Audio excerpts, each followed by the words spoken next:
Bien, buenos días.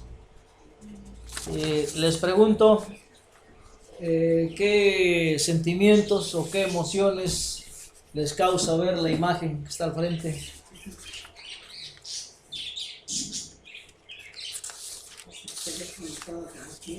¿Verdad? Bien. Así que se nos para a veces. Estamos acostumbrados a ver a Jesús o las imágenes de Jesús de otra manera, ¿verdad? Bueno, tenemos una imagen muy cruel, ¿no? La que tiene en la cruz. Pero aquí nos muestra una imagen donde es muy parecida a la nuestra, ¿sí? Cuando hay momentos difíciles en la vida, ¿sí? Nos ponemos tristes, nos ponemos acongojados. Y bueno, lo que nos mueve esa situación es a buscarlo a Él, ¿sí? Y aquí lo tenemos todo triste. La pregunta es, y el mensaje se llama, ¿se pone triste Dios? Vamos a ver, basados en Efesios 4:30, si es que así es y por qué, ¿verdad? Entonces, ¿se pone triste Dios? Bueno, porque las Sagradas Escrituras nos dicen que Dios es alegre, que Dios es gozo, que Dios es amor, ¿sí? La Escritura de Gálatas 5, 22, 23 nos muestra lo que produce Dios, lo que Él es, ¿sí? Dice aquí la clase de fruto que el Espíritu Santo produce en nuestra vida es amor, alegría, paz, paciencia, gentileza, bondad, fidelidad, humildad y control propio. No existen leyes contra esas cosas. ¿Por qué? Porque son de Él. Es su propia naturaleza, es su forma de ser. Y por aquí está subrayado la palabra alegría. Porque Dios es alegría, Dios es gozo. La versión Reina Valera así dice, gozo, gozo. Entonces, bueno, el gozo se entiende como una alegría profunda, intensa, inmensa, pero que a veces no la demostramos. La alegría sí la demostramos, ¿verdad? Con una sonrisa o con una mirada viva. Pero en el caso del gozo, como que nos guardamos ese sentimiento porque mueve todo nuestro ser, pero ahí está. Ahí está. Bien, eso es lo que produce Dios y es lo que produce en nuestra vida porque Él es así, sabemos que Él vive en nosotros y por tanto Él produce esto en nosotros, ¿sí? Ahora, también nos dice Dios que su preocupación por nosotros es de bienestar. Quiere lo mejor para sus hijos como nosotros como padres queremos lo mejor para nuestros hijos, ¿sí? Él quiere lo mejor y nos lo dice, por ejemplo, en la escritura de Jeremías 29:11, que dice lo siguiente: pues yo sé los planes que tengo para ustedes, dice el Señor. Son planes para lo bueno y no para lo malo, para darles un futuro y una esperanza. Esta escritura es hermosa. Y sin embargo el profeta la escribió, o Dios le inspiró al profeta a escribirla en tiempos de guerra, en tiempos difíciles, en tiempos donde no había esperanza, en tiempos donde no había la seguridad de qué va a pasar mañana, ¿sí? Era en el tiempo en que Israel estaba siendo deportado a Siria. Entonces era un tiempo difícil, muy difícil, ¿sí? Si nos imaginamos haber vivido en ese tiempo, quién sabe cómo hubiéramos reaccionado nosotros. Sin embargo, cuando hay un problema fuerte, tenemos esa sensación de desánimo, de desesperanza, de que ya no hay nada para mañana, nos desanimamos mucho, ¿sí? Y en ese momento el pueblo estaba así. Entonces, vean cómo llega el profeta y les dice, ¿verdad? Dice que Dios, el Señor, dice que tiene planes de lo bueno y no de lo malo para ustedes, dirigidos directamente a ellos, y para darles un futuro y una esperanza. Yo siento que son palabras de ánimo muy fuertes que nos pueden hacer levantarnos ese ánimo. Si tenemos una pena muy fuerte, estas palabras deben levantarnos el ánimo. No importa qué vaya a pasar mañana o pasado, ¿sí? La seguridad de que Dios es el amor que necesitamos, la alegría que necesitamos, la fuerza que necesitamos. Entonces debemos de sentirnos con ese gozo interno, claro, doliéndonos porque el dolor duele, pero atrás de ese dolor hay una alegría, hay un gozo, ¿sí? Y bueno, con la seguridad de que todo va a salir de acuerdo a su voluntad. Y no se nos olvide que cuando le pedimos a Dios que haga su voluntad, esa voluntad va a ser para bien. Porque Él no puede hacer daño, Él no es malo, Él es bueno. Ya lo cantaba el salmista, ¿verdad? Porque eres bueno, porque para siempre es tu misericordia, ¿verdad? ¿Se acuerdan? Aquel salmo que repite 30 y tantas veces, 40 y tantas veces. Él es bueno, no puede hacer daño a nadie. Él es bueno. Por lo tanto, cuando le decimos, Señor, haz tu voluntad en mi vida, es porque sabemos que Él no puede hacernos daño, al contrario. Y no va a permitir que nos dañemos nosotros, ¿sí? Lo que sí puede permitir es que nos fortalezcamos, porque quiere que lleguemos a la estatura de su imagen, que es Cristo, ¿sí? Bien. Esta escritura, como dije antes, fue dicha por Dios al pueblo en momentos de dolor y muerte por la guerra. Imagínense en un momento de dificultad. Nos podemos imaginar, hace rato le dije, podemos estar en un problema fuerte y esas palabras nos levantan el ánimo. Ahora, imaginémonos en el peor momento de su vida. A ver, en el pasado tuvimos situaciones difíciles. No sabemos cómo nos levantamos. Pero, en ese momento, ¿cómo nos sentiríamos si alguien nos dijera que Dios reservó para nosotros lo mejor de la vida? Lo bueno de la vida eterna, la vida con Él y en Él. Yo creo que esto sobrepasa todo bien que tengamos en nuestra mente humana, en nuestra mente limitada, ¿sí? Sabemos que Dios nos ha bendecido con toda bendición espiritual en los cielos, en Cristo. Y por tanto, pues ¿qué más necesitamos? Nada. Eso es lo que más nos va a sostener siempre. Fíjese cómo esto nos lleva a lo que dijo el profeta Jeremías, para darles un futuro y una esperanza. ¿Qué futuro queremos? ¿Lo mejor? ¿Sí o no? Alguien dice, ya he sufrido mucho en esta tierra, yo creo que me espera la bendición de estar en la presencia de Dios. Sí, es cierto. Sí, es cierto. Pero mientras estamos vivos físicamente tenemos que estar viviendo aquí.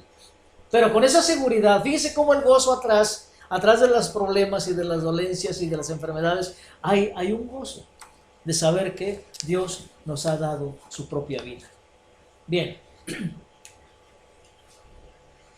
Dice el apóstol Pablo que ya que vivimos por el Espíritu, sigamos la guía del Espíritu en cada aspecto de nuestra vida. Eso es lo que necesitamos en los momentos difíciles, ¿sí? En los momentos muy difíciles, ¿sí? Y es que Dios, no viene Cristo a vivir en nosotros nada más, ni el Espíritu Santo, viene Dios completo, Padre, Hijo y Espíritu Santo, ¿sí? Vive en nosotros desde que creemos que por Jesucristo somos la humanidad que Él engendró desde antes del principio, ¿sí? Como el apóstol Pablo le dijo al carcelero de Filipo, solo cree en Jesús y serás salvo. Bueno, hemos creído en Jesús, hemos creído que por Él tenemos una humanidad que fue engendrada desde antes del principio, y una humanidad que no es como la que estamos viviendo nosotros. La que estamos viviendo nosotros es una humanidad tocada por el pecado y por la muerte, ¿sí? Pero la humanidad que tenemos en Cristo es una humanidad perfecta, una humanidad asombrosa, es una humanidad eterna, es una humanidad que hoy vive en la Trinidad. Decía el teólogo Karl Barth, la humanidad de Dios. ¿Cuál es la humanidad de Dios? La de Cristo. Y la de Cristo es la nuestra. Por tanto, la humanidad de Dios es la nuestra, ¿sí? Él es humano. Dios es humano para siempre. Para siempre. Bien. Por tanto, nuestra vida debe reflejar los frutos del Espíritu, ¿sí? Regresamos a Gálatas 5, 22, 23. ¿Qué hay en nuestra vida? Amor, gozo o alegría, como dice aquí, ¿sí? Paz. Hay paz en nuestra vida. Dios nos ha dejado su paz. Cristo nos ha dejado su paz y es la que debemos tener en nosotros. Paciencia. Dios es paciente. Nos está esperando hasta que nosotros decidamos. Imagínense, ¿sí? Gentileza. ¿Qué tal tratamos a nuestra gente? Bondad. ¿Qué tan buenos somos para dar la bondad a los demás? Fidelidad. La fidelidad también se traduce como fe, ¿sí? Humildad y control propio. son frutos del Espíritu. Y acuérdense que dice el apóstol Pablo que no existen leyes para esas cosas. ¿Sí? Entonces Dios es así y quiere que nosotros produzcamos esos frutos. No se me desanimen si no los vemos, porque a veces los ojos humanos nos engañan. A veces no nos damos cuenta que estamos haciendo un bien a los demás, ¿sí? Y creemos que no estamos haciendo nada. A veces nos desanimamos. No nos desanimemos, ¿sí? Hagamos el bien. Y como dice la Escritura, no nos cansemos de hacer el bien, ¿sí? Y aunque no nos demos cuenta, lo estaremos haciendo, porque Cristo es el que vive en nosotros y es el que mueve nuestros brazos, nuestras piernas. Él mueve nuestro cuerpo para hacer las cosas, de amar a nuestros semejantes, de tener consideración de los demás, de llevar palabras de aliento, de darles algo material que no nos sobra, pero que lo podemos dar, en fin, de llenar el corazón de las personas, ¿sí? No nada más con cosas materiales. Con cuestiones espirituales también. Así que tengamos esa seguridad de que estamos haciendo algo bueno y que pidámosle a Dios que nos ayude a ver dónde estamos haciendo lo bueno. Porque a veces nuestros ojos, les digo, nos engañan y entonces nos desanimamos. Hay alguien que dice, no, yo soy cristiano de muchos años, pero no he hecho nada, no sé qué hacer. A veces no nos damos cuenta. A lo mejor esa persona es una persona de oración y está haciendo mucho por la gente. Pensamos eso. Bien. Sin embargo, la palabra de Dios nos dice que podemos hacer que Dios se ponga triste. ¿Sí? Podemos tener alegría, gozo, paz y todo eso, pero podemos hacer nosotros, ¿sí? Podemos hacer que Dios se ponga triste. Y eso lo dice mismo Cristo. Y eso es lo que nos va a mover. Veamos la escritura que da sustento al mensaje, que es Efesios 4:30, que dice así: no entristezcan al Espíritu Santo de Dios con la forma en que viven. Recuerden que Él los identificó como suyos y así les ha garantizado que serán salvos el día de la redención. No entristezcan al Espíritu Santo con la forma en que viven. Entonces podemos poner triste a Dios con la forma en que vivimos, con la forma en que pensamos, con la forma en que nos comportamos. Podemos poner triste a Dios. La versión Reina Valera dice: no contristéis al Espíritu Santo. Contristar, además de poner triste, significa apagar el fuego, ¿sí? Por ejemplo. Entonces, cuidado, esas dos palabras son sinónimas, ¿sí? Pero contristar significa algo más, apagar. Imagínense, no vamos a apagar al Espíritu Santo porque Él es luz, ¿no? Pero sí lo podemos poner triste. Lo podemos disminuir a favor nuestro. Lo podemos sentir aquí en nuestro cuerpo, en nuestro ser, que nos sentimos abandonados por Dios, ¿sí? Y así se sintió David, así se sintió Elías, ¿sí? Abandonados, ¿sí? Abandonados completamente, porque pues algunas cosas produjeron esto. La forma en que vivimos, ¿sí? Entonces sí podemos poner triste a Dios. Entonces la pregunta del título, ¿se pone triste a Dios? La respuesta es sí. Sí. Y nosotros podemos producir ese sí. Bien, vamos a analizar esta escritura de Efesios 4:30. La primera parte: no entristezcan al Espíritu Santo de Dios con la forma en que viven, ¿sí? Bueno, Dios nos hizo a su imagen y semejanza. No se nos olvide, eso es una verdad indiscutible que no tiene vuelta de hoja. En Génesis 1:27 lo dice. Así que Dios creó a los seres humanos a su propia imagen. A imagen de Dios los creó, hombre y mujer los creó. La humanidad es hombre y mujer, ¿sí? La humanidad es hombre y mujer. El hombre, como palabra en la Biblia, es hombre y mujer. Es la humanidad. Entonces, nos creó a su imagen y semejanza, ¿sí? Por tanto, nuestra vida refleja la de Él, con nuestras actitudes y nuestras emociones. Y aquí la pregunta, ¿nosotros nos enojamos? Sí, ¿verdad? Y bastante. ¿Nos ponemos tristes? También. ¿Lloramos? Sí. ¿Qué más hacemos? ¿Odiamos? También. También, ¿verdad? ¿Queremos hacerle daño al prójimo? También. Bueno, son manifestaciones emocionales. Y cuando nosotros, a pesar de nuestra maldad y de todo lo demás, hacemos las cosas buenas, porque sí hacemos cosas buenas. Un delincuente puede hacer cosas buenas. Una persona completamente pecadora puede hacer cosas buenas. ¿Por qué creen que puede hacer cosas buenas? Porque tiene la imagen y la semejanza de Dios con la que fue creado. Hay algo bueno en nosotros porque somos hijos de Dios, hechura de sus manos, como dice la Biblia. Entonces, si podemos, aunque tengamos la etiqueta de malos, podemos hacer cosas buenas. Y si Cristo vive en nosotros, imagínense, qué mejor, ¿verdad? Pues bien, entonces mostramos con nuestras actitudes y nuestras emociones, mostramos la vida de Dios. Bien, si nosotros nos gozamos, Dios se goza también. Y si nosotros nos entristecemos, Él se entristece también. Eso está correcto, ¿verdad? Bien, porque Él vive nuestra vida humana con todas sus manifestaciones en Cristo, ¿sí? Dios es humano.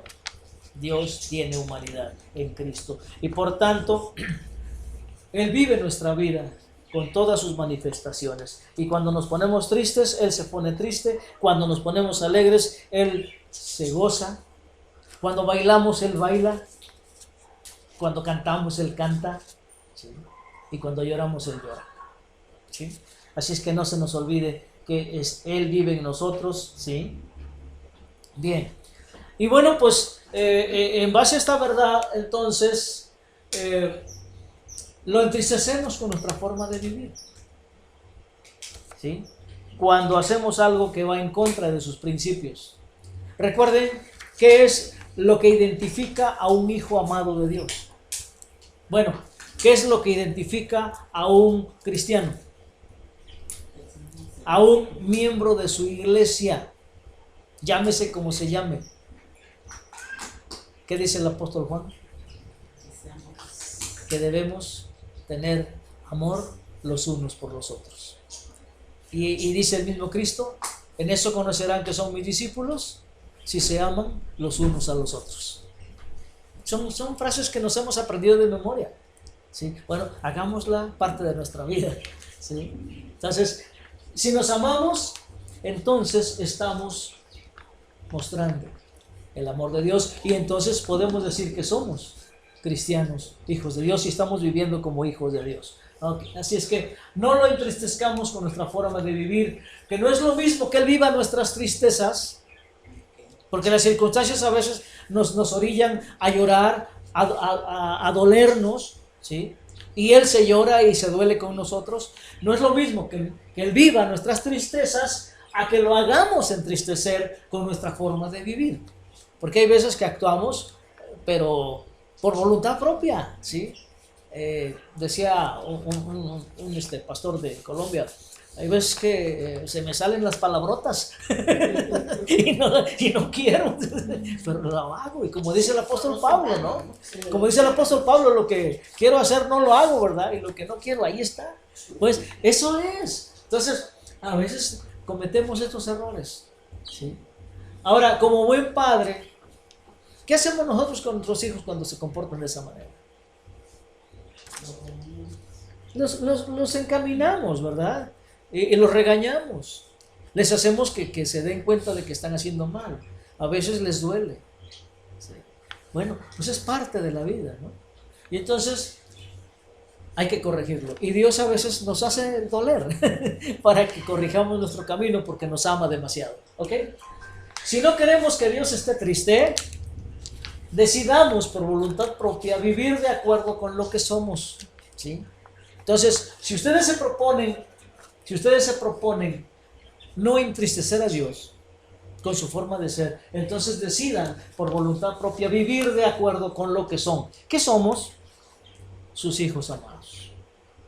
somos sus hijos amados, así es que vivamos como verdaderos hijos amados. ¿Sí?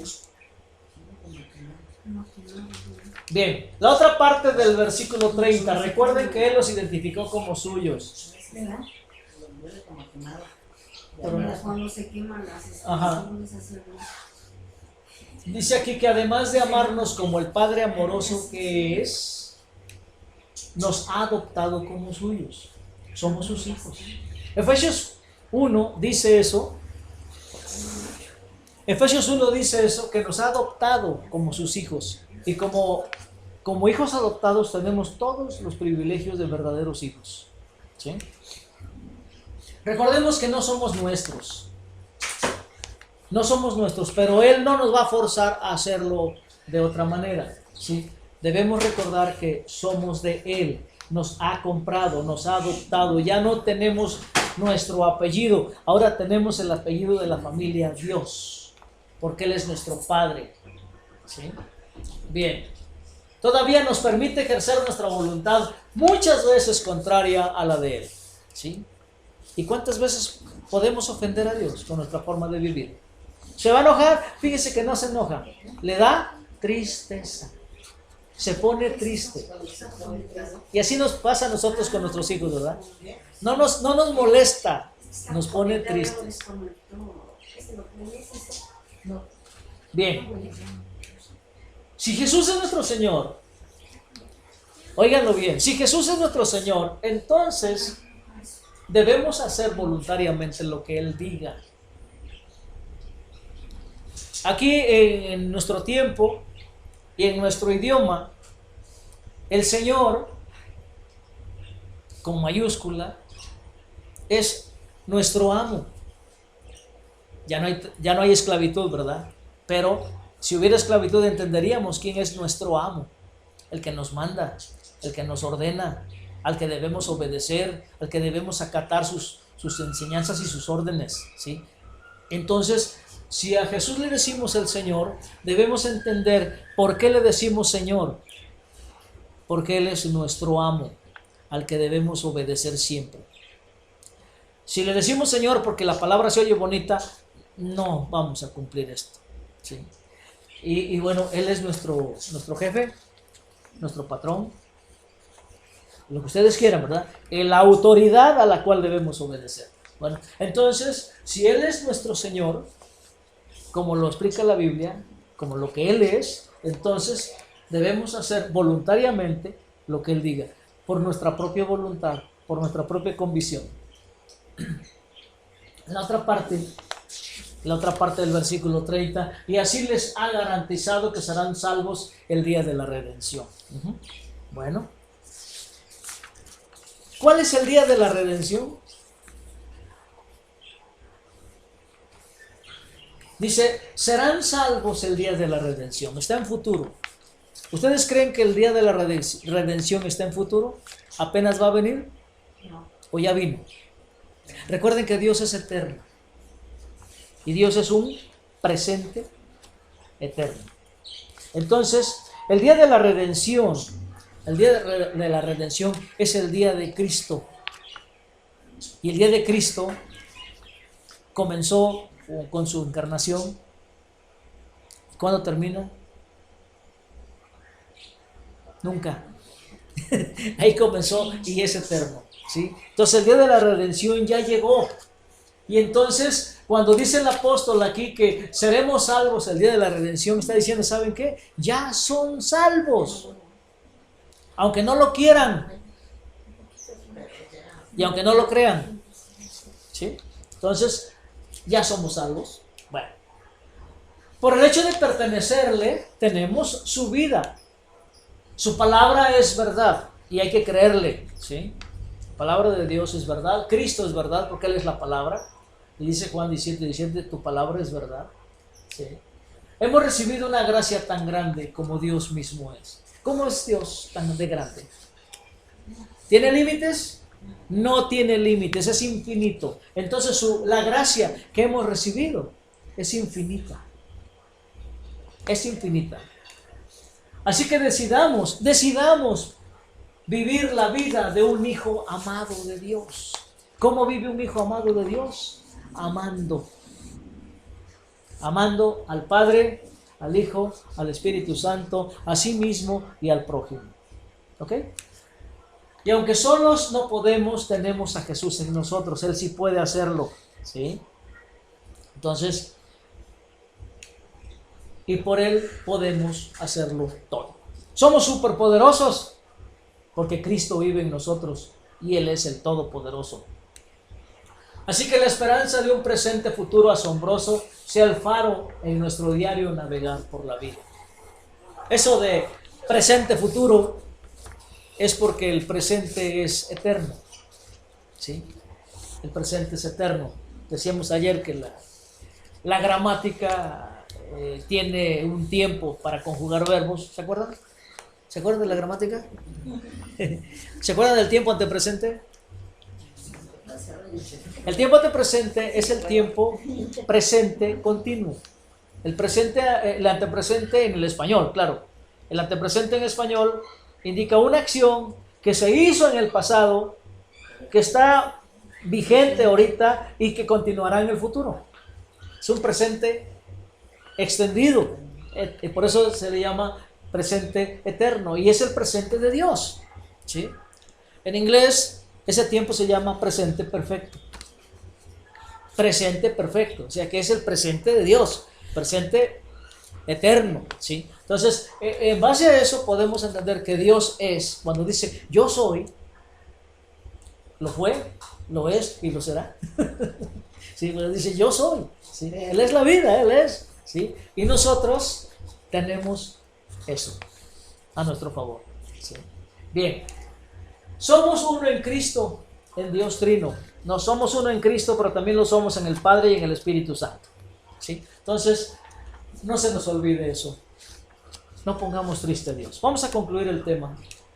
¿Sí? Recordando que nuestras emociones son la imagen de las emociones de Dios. ¿Sí? Y nuestra vida refleja nuestras decisiones. Lo que decidamos vamos a reflejarlo en nuestra vida. Si decidimos ir a cometer un hurto, lo vamos a hacer. ¿Por qué? Porque tenemos la libertad de hacerlo. Pero si decidimos amar a nuestros semejantes, entonces estamos glorificando a nuestro Padre. Y nos va a mover a hacerlo porque tenemos esa libertad. Bueno, a veces contrarias a las de nuestro Padre, esas decisiones, ¿verdad? Como buenos hijos, ¿verdad? Así que vivamos seguros que Dios vive en nuestra vida a través de Jesús. No se nos olvide que todo lo que hagamos, bueno o malo, lo vive Jesús. Lo vive Dios mismo. Y nos consuela que cuando estamos tristes por alguna tribulación, Él lo está también. Así que nuestras tristezas, nuestros llantos, nuestros dolores, nuestras penas, nuestras preocupaciones, Él las vive. Pero que nuestra voluntad sea no entristecerlo porque andemos contrariamente a sus preceptos amorosos. ¿Sí? No es lo mismo que Dios se solidarice con nuestro dolor y Él esté llorando con nosotros y preocupándose, a que nosotros le provoquemos que Él esté triste. ¿Cómo le provocamos que esté triste? Bueno, que hagamos lo contrario a lo que Él espera, ¿verdad? Bien, Dios se puso triste cuando Adán rechazó su comunión. ¿Sí? ¿Lo creemos? Imagínense al leer Génesis, cómo dice claramente que Dios fue a buscar a Adán y le dice, ¿dónde estás? ¿Dónde estás? ¿Ustedes creen que no sabía dónde estaba? Sí lo sabía. Pero con cuánto amor va, ¿sí? Con la tristeza reflejada, dice, oh, este hijo desobediente ya se fue por el camino que no debía, pero yo lo amo y lo voy a buscar. ¿Sí?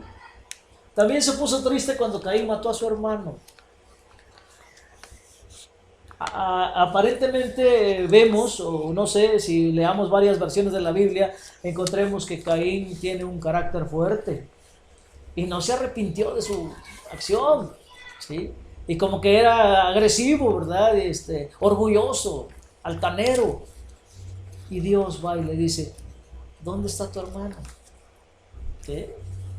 Y pregunto otra vez, ¿Creen ustedes que no sabía dónde estaba su hermano y qué había pasado? Claro que lo sabía, pero viene con tanto amor y le dice, ¿dónde está tu hermano? ¿Sí? Es más, protegió a Caín.